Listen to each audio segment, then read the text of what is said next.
Ako si Beverly C., also known as Bebang C., isang manunulat, tagasalin, at copyright advocate.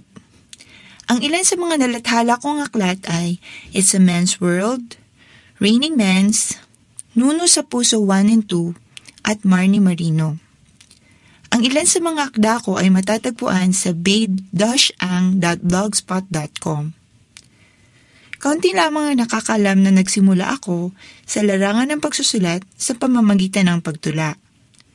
Mula pa noong 2003, kasapi na ako ng Lira, isang organisasyon ng mga makatang nagsusulat sa Filipino.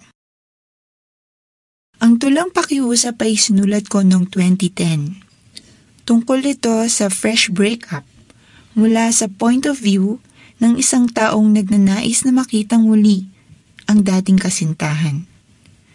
Pero sa kasawiang palad, alam niyang kung mangyayari yun, kapwa lamang silang masasaktan.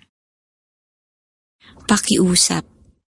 Ihatid mo ang lungkot sa aking bakuran. Huwag kang mag-alala. Tiniyak kong nakatali ang asong kabibigay lang ng kapitbahay. Winalis ko rin ang tuyot na dahon.